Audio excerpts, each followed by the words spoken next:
Bonjour. Alors, connaissez-vous les pierres des bois?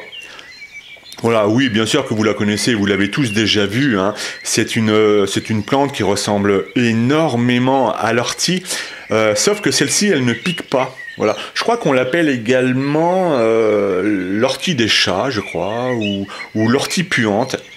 Parce que c'est vrai. Alors vous voyez là, elle pique absolument pas. Y a pas de problème pour ça. Vous ne risquez absolument rien. Et puis donc on l'appelle l'ortie puante aussi parce que quand on froisse un peu les feuilles dans sa main, elle n'a pas vraiment un goût très très agréable. Alors là on est fin juillet, début août, elle a perdu ses fleurs, surtout avec la canicule que l'on a eue. Donc elle fait des fleurs, comment dire, roses, rouges, avec des petites marques blanches. D'ailleurs, j'ai trouvé juste derrière, voilà, j'ai trouvé un peu plus loin une épière qui a gardé ses fleurs. Alors, c'est vraiment très très rare. Je vous trouverai une image sur internet pour mieux vous la montrer. Voilà, des petites fleurs sympathiques comme ça, rouges. Donc, quand vous voyez une ortie avec des fleurs rouges, une grappe de fleurs rouges comme ça, roses, des petites taches blanches à l'intérieur, eh bien, c'est l'épière des bois. Donc une plante qui est parfaitement consommable, tout comme l'ortie.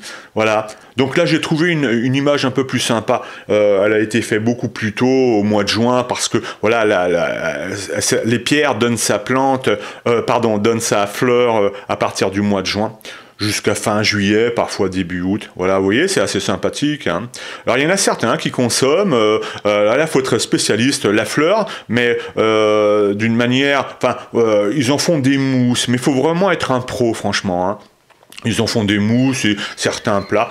Donc cette plante peut se consommer en fait en infusion. Voilà.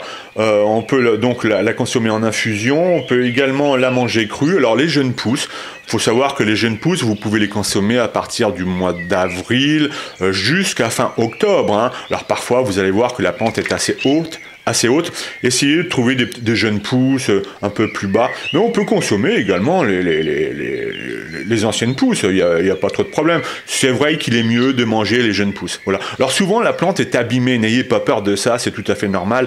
Les insectes aussi aiment beaucoup les pierres des bois. Voilà, donc vous voyez cette feuille là, on pourrait très bien la prélever. Alors on peut la manger donc en salade, hein, c'est ce qui est vraiment préconisé. Alors ce qui est sympa dans cette plante, en fait, c'est que très très très rapidement, il y a un goût de champignon qui apparaît. C'est pour ça que c'est très sympa dans les salades, un goût même de cèpe, voilà, qui apparaît petit à petit, doucement. On peut en faire également donc des plats chauds comme de la soupe. Voilà, il y a différentes manières. On peut la cuire comme les épinards. Il y a tellement de façons d'utiliser cette plante, en fait. Le mieux, encore une fois, c'est quand même voilà, dans la salade ou en infusion. Alors, franchement, les vertus de cette plante sont pas mirobolantes. En tout cas, elle est super connue pour être une plante tonifiante. Elle est très tonique. Vous la consommez en infusion ou en salade. C'est une plante tonifiante. Alors, qu'est-ce que je n'ai pas encore dit sur cette plante? Donc, les pierres des bois. Ah oui, elle est fortement déconseillée aux femmes enceintes, mais comme beaucoup de plantes sauvages en fait, hein. Alors on la trouve souvent dans les bois, vous savez, dans les chemins. Elle aime bien quand c'est mi-ombre, mi-éclairé, voilà, des sols assez frais. Oui, et puis j'oubliais également, c'est une plante cicatrisante et qui serait également bonne pour les voies respiratoires, les spasmes, voilà. Donc si vous vous intéressez aux plantes sauvages, surtout celles que l'on peut consommer, eh bien les pierres des bois en fait partie. Voilà. Donc si vous la voyez, n'hésitez pas, vous pouvez la consommer. Et puis bien je vous donne rendez-vous pour une prochaine vidéo.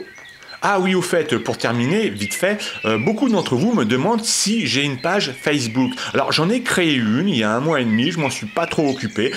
Ça va commencer maintenant, je vais m'en occuper un peu plus. Donc, vous cherchez Passion animale et végétale sur Facebook ou alors vous cliquez sur le lien en bas de la description. C'est comme vous l'entendez. À bientôt.